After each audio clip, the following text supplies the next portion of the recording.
Now, are you guys properly ready? Are you all worked up now? Yeah, we got bacon! Guess what? We got fucking Tommy! Who's ready for fucking Tommy?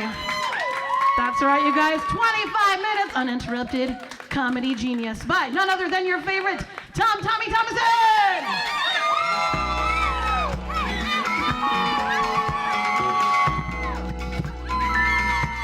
Hey, let's make some noise for Tika Moon, you guys. Thank you all for being here. I am so excited. Oh my gosh, let's make some noise for bacon while we're at it. Thank you guys all for being here. Hey, make some noise for all the women, because without you it would be Bohemian Grove, right? I'm Tommy. Some of you guys don't know me. Some of you guys do know me. This is great. We're already starting off. I go by many names. I go by Tommy, Tom Thomas. I used to say it was an identity issue until I realized my cat's name's Kitty Meow Meow. I do love my cat. Only reason I'm telling you that is so you know I handle rejection well. Hey, me too. I got into comedy. I got into comedy without ever having watched, a comedy special. That's No Kill Tony, maybe the occasional romantic comedy. And I've been doing comedy now for 2 years. I like to say it's my longest lasting, non-toxic relationship. I got into comedy because I got in this car accident. I was rear-ended. But that's trouble behind me. And here I was stuck at home, taking care of my grandma. This was COVID times, taking care of my grandma, and I had the opportunity of being a stay-at-home Tom. And when I was taking care of my grandma, I got to learn a lot. And I think there's a lot of empowerment when we take care of our elders, our family.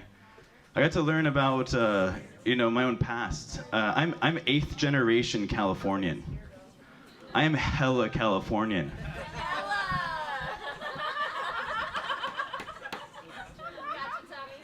The fun part of that is I'm actually related to General Vallejo.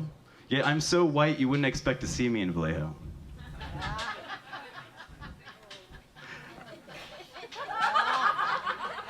When I was taking care of my grandma did pass. My grandma did pass, and part of me hopes that my grandma goes to hell, because she never did good in cold temperatures. Okay, we're gonna have a lot of fun, you guys. There's so much to life. I found myself writing these jokes. And I was going down, as I started as this fresh person into comedy, I started writing these dad jokes. And I was like, how do I step up a dad joke? I'm gonna write grandfather jokes. Jokes where you learn something. Do you guys know which direction south is from here? All right, I was hoping that joke goes south a lot quicker. Honestly, if any of you guys have known, there's a highway over there. It's a free way to be able to decide which way is north or south. Oh, freeway? 101? There's a blurb in here somewhere. But I started to look at these jokes and realize that I'm writing these quick humor jokes that really were only funny to me. Right? I was just like, I don't like to travel. That's why no one ever picked me for basketball. What's wrong with that? I was finding these jokes. I felt like I had to kind of unpack this baggage, right?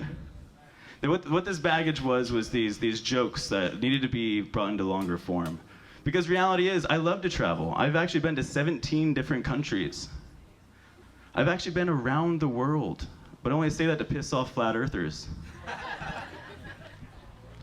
I found myself in Rostock, Germany.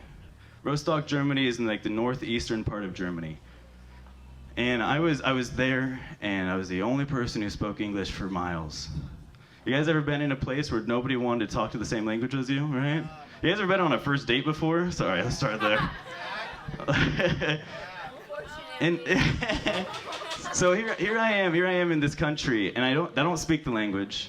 I don't know how to use this damn washing machine. I had to break out my phone and use Google Translate to figure out how to run this bitch. You know what I'm saying? I did. But what do you do when the entire world is making itself more difficult than it needs to be? I took a nap. Right? Hey, sleep that shit off. Wake up in tomorrow because today kind of sucked.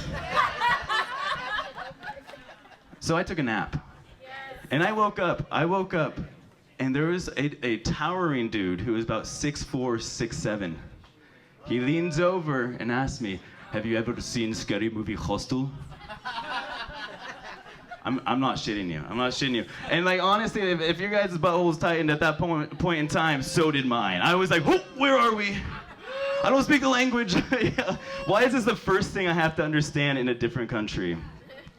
Honestly, the guy was a fucking sweetheart. You know, when someone takes you out to clubs and shows you, is like the middle ground of communication for all these people. Like, we're going to a party and I'm VIP. You have people coming up to me like he's telling them I'm from California. They're coming up to me like, "California," and showing me pictures of like Morgan Freeman. They're like, you know? Show me pictures of like Arnold Schwarzenegger, like Governator. And traveling's a trip. I love traveling. I ended up in Vietnam. And when I was there, I was joking around that I was calling myself the Viet Tom.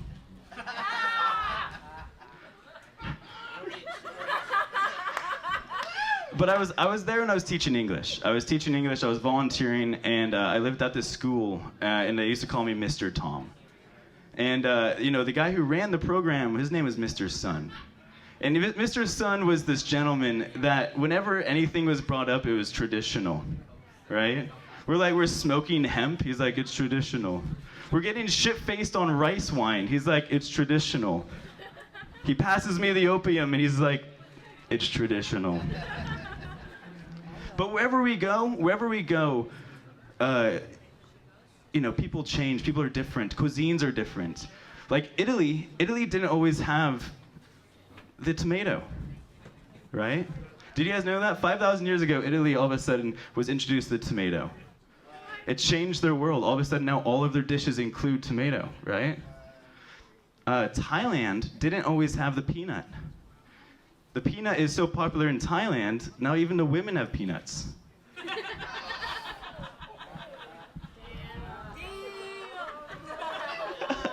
That joke was nuts. But I love to travel.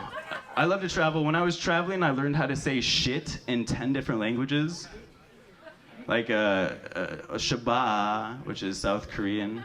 Hovno, which is from Polish. There's two little like 9 and 12-year-olds that taught me the Austrian way to say it, and I think it's more racist than they realize. It was Scheiße Negreli. I'm not going to unpack that. But the reason I learned how to say shit in so many different languages is so when I got home, I could tell my grandfather that I learned a whole bunch of shit. Actually, and I told him that joke, and he looks at me, he was like, "People will think your jokes are funny someday." I'm like, "Dude, you're on your deathbed. That was fucking hilarious, Grandpa. This is the only chance I had to tell you that joke." Today's the day. Yeah. No, I'm kidding. I love you, Grandpa. No, he was a patriarch in my family, and it's huge to be able to honor each other. Because I'm all about love. Yeah, love's important, dude. And I'll go. Okay, we can unpack this. All right, so love is one of the most important things in the universe, right? When I was traveling, I met this girl. Check it out. When I was traveling, I met this girl, and I actually tried to track her down 7 years later, this year, actually. I drove to Texas to see the Texas Eclipse Festival en route to try to track down this girl. Yeah. But as I'm pulling up to this town, I have Matthew McConaughey's voice in my head said, "You don't go chasing love, love finds you." That was actually a pretty funny joke. All right.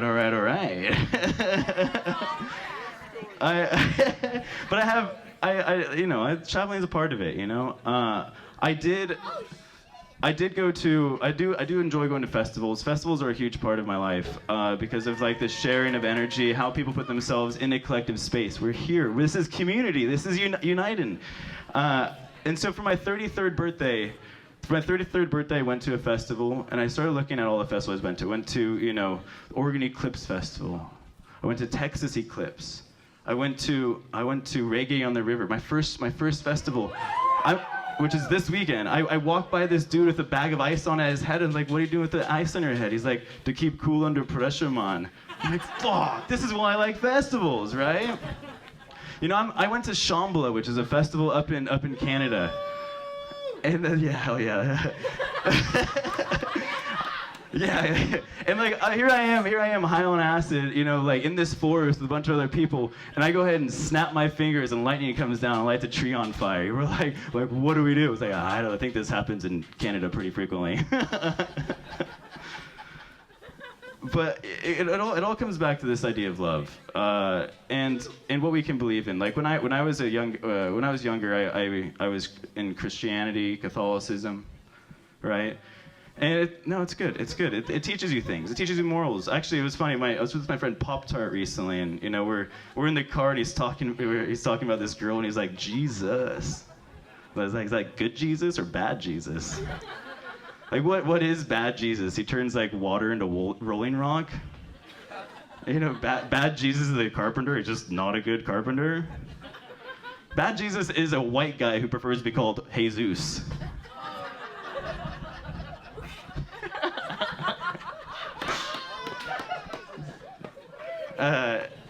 But now we're here now, and like how I've maneuvered myself in religion is I'm actually more Buddhist these days.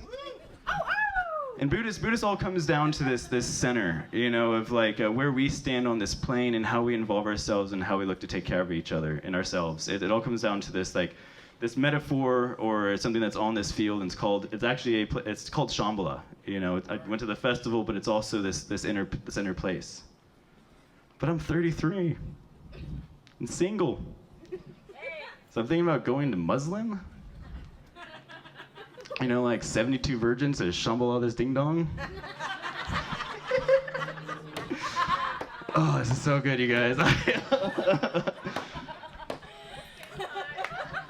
Thank you for letting me do this, Tika. What I'm trying to say is growing up is getting old. I did turn 33 this year, and I started to look at all this like different type of music I used to listen to, like Arctic Monkeys, Green Day, My Chemical Dependency. They're like, I love that one. I'm still hooked too. No, I can't do drugs like I used to.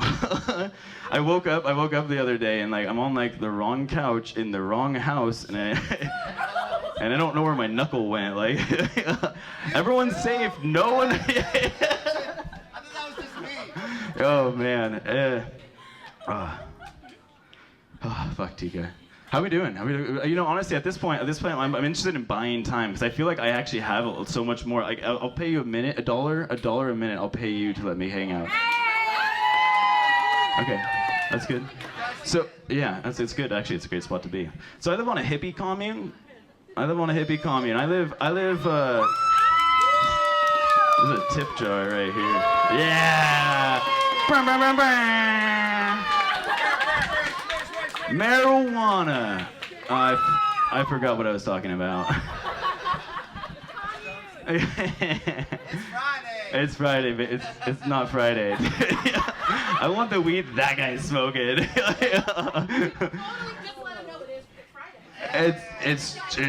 It's Friday. Like, it's either fuck, either your cracked out Sunday went too far, or your Friday because it's got like a lot of acid involved, my guy. That's fucking, this is sick. I'm here with it. So I do live on a hippie commune. I live about 30 minutes outside of town. And that's only up until you get to the driveway. The driveway is like this long winding. What I'm trying to say is I'm pretty far out. And I do love living up there. I do love living up there. You know, when I first moved up there, there's a gentleman who goes by the name of Wolverine. And Wolverine started taking me around the property, and he's just like showing me all the different things I could eat. He's like, he like grabbing blades of grass and, you know, petals off of flowers. And he's like, can you see that right there? And I was like, that's edible too? He's like, no, it's dog shit. Watch your step. I will say I do consider myself a new age hippie because I take showers. Yeah. That's why I'm a hugger, you know. Actually, Tika, I'm glad you're a hugger too, you know, because like on it, there's this whole idea of like greeting people nowadays. It gets pretty freaking weird, right? Like I didn't know if you wanted, like, you know, at some point we're gonna start introducing ourselves to each other. But like, actually, I am Tika. I prefer to have my tatas being banged like bangos, like bongos. I'm like, well, I'm Tommy. I like to have my tummy rubbed and go, You know, because what handshakes are is just like this in-between of everything that exists right here, right? And you know, maybe a greeting that we should all just get down with.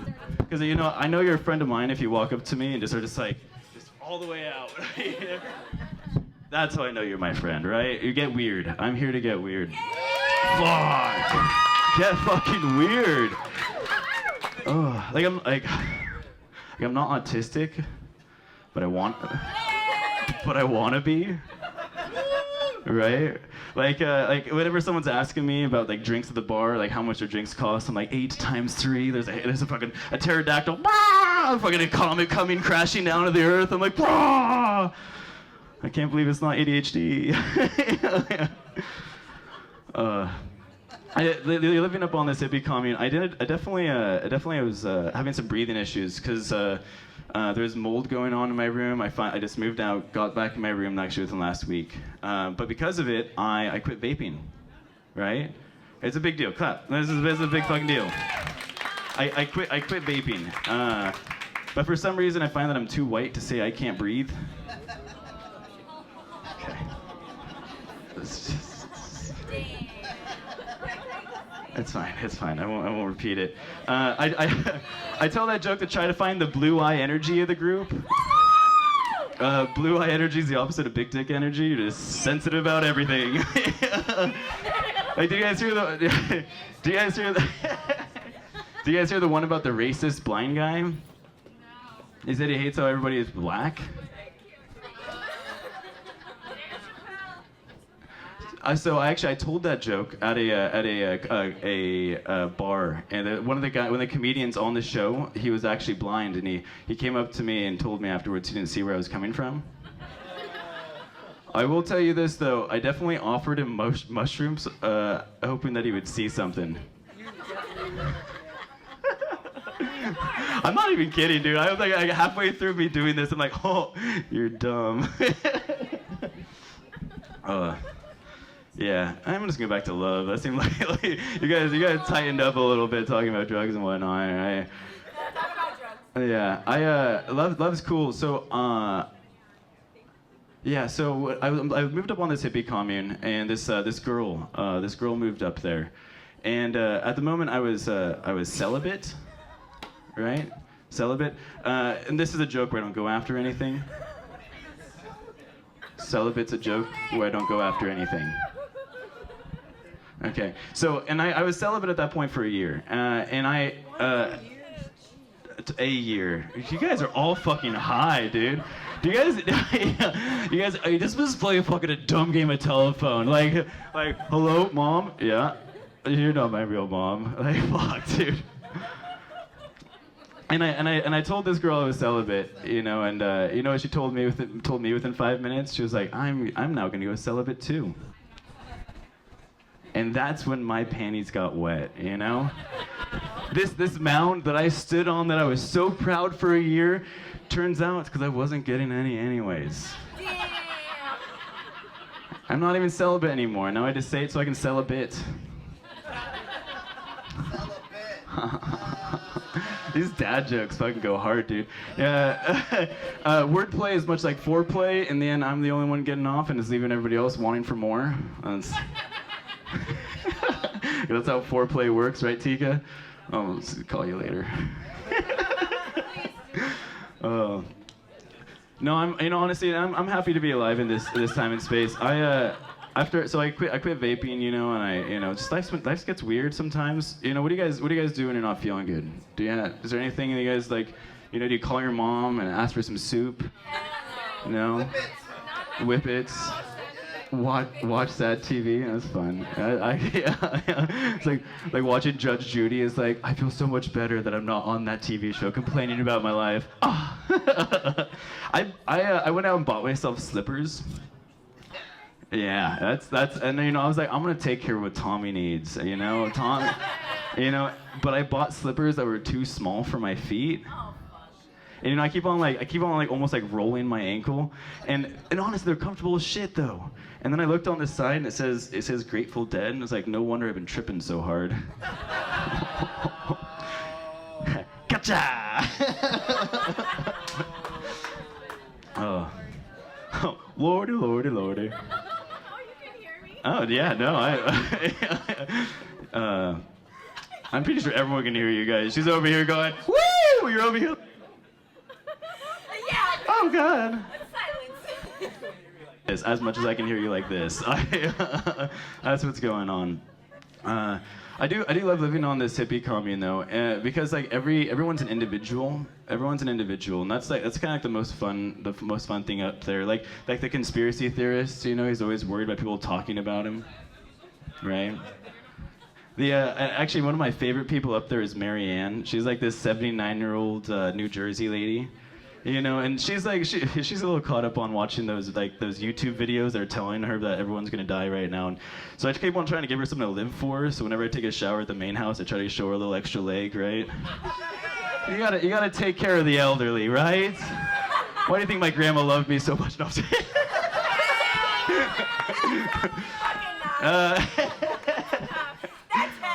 Oh, that's fun. I'd rather get weird. I don't know if you guys do know this. I have a puppy. Do you guys know Jasper? He's in the car right there. He's probably freaking out. But there's a little kid on the property who watches Jasper for me. I'll take him on walks every day. I pay him $1 a walk. It's not what you can do for child labor. It's what child labor could do for you. And I was. He'll get a raise at some point. When he's older, right? As soon as his mom, you know, the union director, like, raises hell. Hell yeah, Tina. I do love Tina. It's like one of the worst people's names to yell at you, because whenever you know, like, Tina's upset, you know that Tina's upset. Sorry, now I'm just venting. You know, but there's all these different types of people up there. You know, surprisingly, I'm not even the worst at telling dad jokes. Like, there is somebody who's worse than me that's up there. I'm like, oh God, Kevin's here. Okay, head for the hills. Like keep busy. Go start doing something. He's gonna tell some dumb jokes, and I'm over here like doing it with a microphone. Joke's on you. The other day I was leaving, going down the property, and Ty is the 12-year-old's name, and he's waving at me, but he's giving me the shocker. And I pull up to him, I'm like, do you know what that means? He's like, no, what is it? I'm like, oh shit, it's a gun. He's like, really? I'm like, yeah, go ask your mom. It's a super soaker.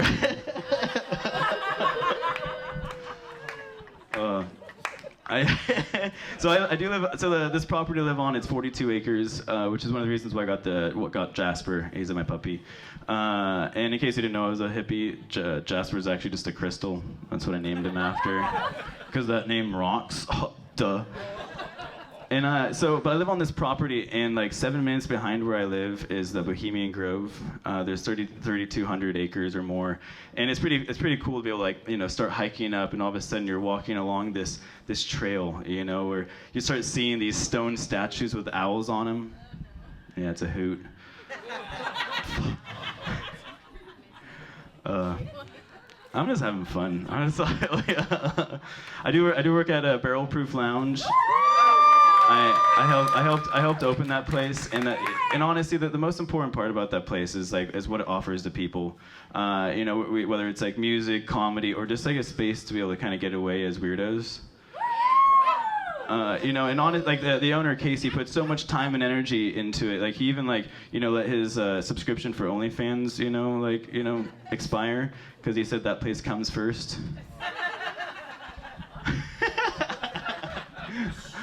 That's. He's dead fucking serious. It's funny shit. It's funny shit. Let that one die. Oh my god. Yeah. But I started. I've been going around Sonoma County for 2 years doing comedy. I remember actually the first time I came here, and before doing comedy, I felt like I felt like Picasso drawing on the bathroom walls with that chalk. Do you guys know what I'm talking about? You're the one who did it. Okay, so they used to have chalk in the bathroom, and I'm over here peeing with one hand, drawing with the other on the walls. Wow. Picasso. Yeah. Okay. I used to do comedy at Sally Tomatoes. You guys know Sally Tomatoes? Sally Tomatoes was cool. My last time I did comedy there was the hottest day of the year, and didn't have the AC on. It was Sally's sun-dried tomatoes. It was great. And then the Roaring Donkey. Do you guys know the Roaring Donkey? The Roaring Donkey was just a bunch of loud jackasses. Is where I'm going with that. I definitely remember I stopped smoking weed for a while, and I started smoking weed again at the Roaring Donkey. And I'm standing up front. It's this open mic, and these guys, they hand me this bowl. I fucking hit the bowl, and I'm sitting there, and all of a sudden these guys are talking quantum physics. Do you guys know Schrodinger's cat? Yeah, we got a few live ones in here. What Schrodinger's cat is this cat. It's it's this metaphor. It's a superposition. It's called it's this cat. It's both alive and dead in this box. It's a PETA violation for all of you that don't know what I'm talking about. But it dawned on me, obviously philosophers are stoners, right? Philosophers stone, hash.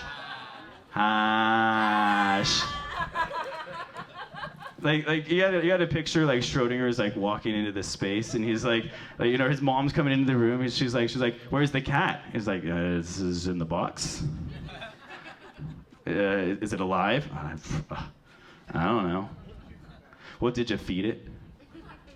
Did you give it water? Obviously, he was a fucking stoner. What would we do without stoners, right? If they're... Fuck yeah! I'll point to you, John.